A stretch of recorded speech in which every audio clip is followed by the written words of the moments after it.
மிக்சியில் எதெல்லாம் அரைக்கக்கூடாது அப்படின்னு தெரிஞ்சுக்கலாங்க. வெல்கம் டு நந்தினி மண் சட்டி சமையல்.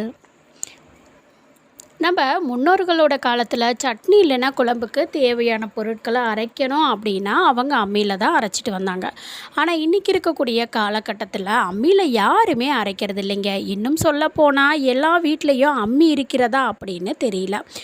எல்லாரோட வீட்லேயுமே மிக்சியை தான் பயன்படுத்துகிறாங்க. இஞ்சி பூண்டு பேஸ்ட்டு அரைக்கிறது முதல் பருப்பு வகைகளை அரைக்கிறது வரைக்குமே எல்லாத்துக்குமே இந்த மிக்சியை தான் பயன்படுத்துகிறாங்க. இந்த மிக்சியானது சீக்கிரமாக பழுதடைஞ்சிடுது. இதுக்கு காரணம் நீங்கள் தான். ஏன்னா சில பொருட்களை அரைக்கவே கூடாதுங்க, அது விதிமுறையாகவே இருக்குது. அதை மீறி அரைக்கக்கூடாது. அப்படி அரைக்கிறதுனால தான் மிக்சி சீக்கிரமாக வீணாயிருது.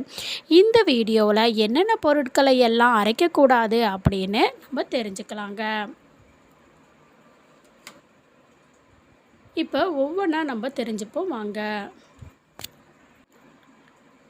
அது பார்த்திங்கன்னா காய்கறிகள். மிக்ஸி ஜாரில் காய்கறிகளை போட்டு அரைக்கவே கூடாதுங்க.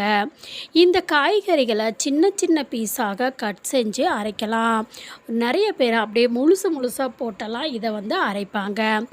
அப்படி அரைச்சிங்க அப்படின்னா அது சீக்கிரமாக ரிப்பேர் ஆயிருங்க. அதுக்கப்புறம் நீங்கள் அதை அரைச்சிட்டு அந்த மிக்சியில் பார்த்திங்கன்னா நார் உள்ள காய்கறிகளை போட்டு அரைக்கிறதுனால அந்த நாரெல்லாம் போய் அந்த பிளேடில் போய் சிக்கிக்கும். அந்த மாதிரி சிக்கிச்சு அப்படின்னா இந்த மோட்ரு சீக்கிரமாக வீணாக போயிடும். அந்த சிக்கன் அந்த நார்களை எடுக்கிறது ரொம்பவுமே கஷ்டமாக இருக்கும். நம்மளுடைய முடி எப்படி போய் அந்த மிக்சி அந்த பிளேடில் போய் சுற்றினா எடுக்க முடியாதோ அந்த அளவுக்கு அந்த நார்களும் போய் சுற்றிருச்சுன்னா நம்ம எடுக்க முடியாது. நீங்கள் உடனே கவனித்து எடுத்தால் ஓகே, கவனிக்காமல் அப்படியே விட்டுட்டீங்க அப்படின்னா அது நல்லா காஞ்சி நல்லா அதில் ஒட்டிக்குங்க. மற்ற பொருட்களை அரைக்கும்போது நமக்கு அந்த மிக்சி ஜாரானது சீக்கிரமாக ஓடாது. அது அப்படியே ஸ்டக் ஆகி நின்றுக்கும். அடுத்தது பார்த்திங்கன்னா இந்த பருப்பு வகைகள்ங்க.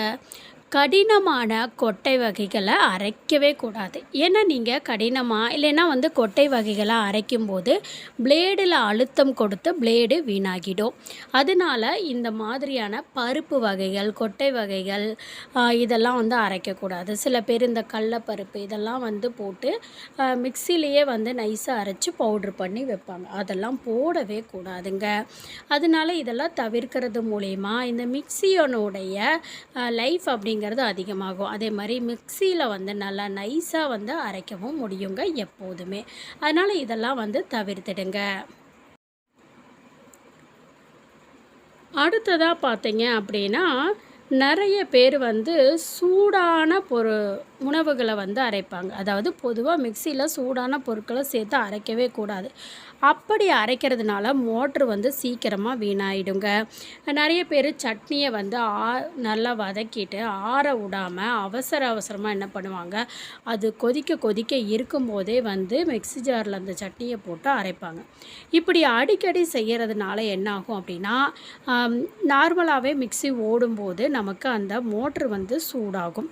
அப்போது நம்ம சூடான பொருளை போட்டு நம்ம அரைக்கும்போது மிக்ஸியும் சூடாகும். இந்த சூடான பொருள் இதுவுமே சூடாக இருக்கிறதுனால சீக்கிரமாக அந்த மோட்ரு அப்படிங்கிறது கெட்டு போயிருங்க.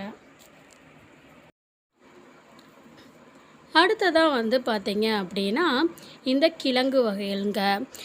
இந்த கிழங்கு வகைகளை மிக்ஸி ஜாரில் சேர்த்து அரைக்கவே கூடாது. இதில் நீங்கள் தண்ணீர் சேர்த்து அரைக்கும்போது மாவு போல் ஒட்டிக்கும்.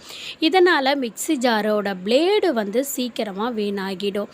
இந்த மாதிரியான கிழங்கு வகைகளை நம்ம மிக்ஸி ஜாரில் அரைக்கக்கூடாது.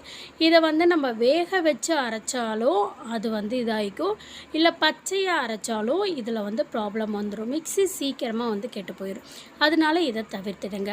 நண்பர்களே, இப்போ நான் சொன்ன டிப்ஸ் உங்களுக்கு கண்டிப்பாக உபயோகமாக இருக்கும் அப்படின்னு நான் நினைக்கிறேன்.